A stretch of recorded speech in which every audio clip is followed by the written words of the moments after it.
everyone, welcome back to the channel. I'm Kumudini and we'll be journaling today using printed vellum sheets.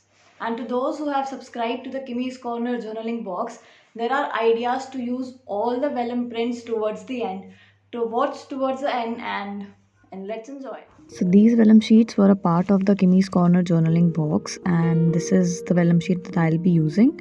I'm beginning by drawing a petal. You can draw it in any shape. It's a very normal petal and I'll be next cutting it because I need like 5 to 6 of them.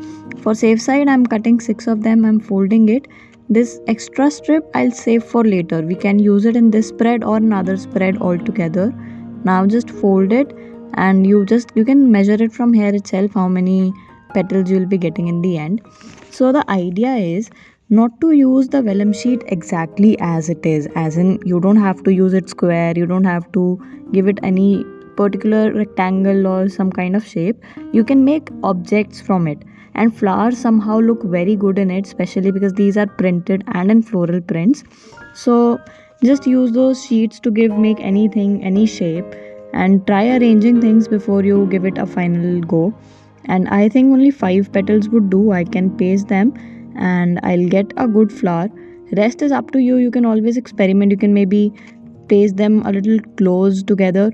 So here is my attempt at pasting them, and it's a normal Fevicol again because I get asked that question a lot about the glue or the Fevicol that I'm using. So it's a normal Fevicol, nothing extravagant at that. So I just thought I would repeat it here as well.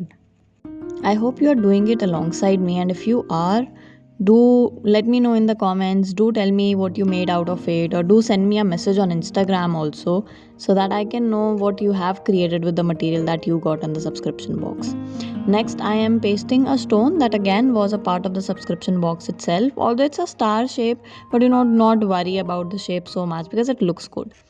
Now, since I feel the placement is a little off, I wanted it to be a little on the corner itself. I'm trying to tear it off. Of course, the page has come off, but then it ends well if everything is well if it ends well. That's the thing. Next, I'm taking these simple crayons. If you want, you can take brush pens. You can also take pencil colors. You can take oil pastels, wax crayons, whichever you have. Wax crayons, although I'm a little unsure whether they'll look good or not because they don't give a very nice finish. But for me, plastic crayons mostly work because they are easy to handle. You get full control over what you are doing. So, and I've drawn very simple leaves. If you look at it, there is nothing extraordinary. I have not used some special kind of leaves or special kind of technique while making it. So just go very basic and it looks good. Believe me, if you think you're stopping yourself just because you feel you are not a good artist, that's not a reason good enough. And see, again, I'm doing a very simple shading using a dark green color. No, I'm not even taking care whether the light is coming from what side. I'm just giving it a shade so that it looks good. I've done it here on the bottom as well. Next, I have taken this strip that was remaining with us. So make sure while you are pasting vellum, you press it a little more firmly because it takes some time to paste it properly. Then some layering with pink color because that's the color of the vellum also. And again, we come back to the crayons, making some very simple circles. You will see gradually how I convert them into a simple rose. And again, it looks good. I won't repeat it again, but yeah, that is something I tend to keep saying, that simple things also look good. So be very sure that your journal will look good. So this is a maroon color that I'm using, and again, very simple plastic crayons, no extravagant colors as well. Now putting some dots just to fill up the space, nothing more than that. That's the only thing that I have in mind right now. Fill up the space with tiny dots. To give some balance, I'll draw the same flowers on the other page as well. If you have watched other of my videos, you must have seen that this is a trick that I use to balance the spread. That if one thing is on the right page or the left page, I would make sure that I put it on the other page also. So that it all looks connected and doesn't look, everything has come out very randomly without any reason, or why are the two pages so entirely different. Next, I'll make some very tiny leaves, not the bigger ones, because of course I don't want it to be so similar. The color scheme should be well, one or the two elements can be on the both pages just to show it's all connected together. Now dark green shading, again the same way, nothing extravagant, just to show it's not very solid, it's not plain, so this works, giving it a little double shade. And next, This also is another trick that I use, or I can say it has become a recent favorite, that I draw a border like this on any spread, because I was sort of, I'll not lie, but I was sort of out of ideas there. So I thought, why not just put a border around it, and then we'll see how we fill it up.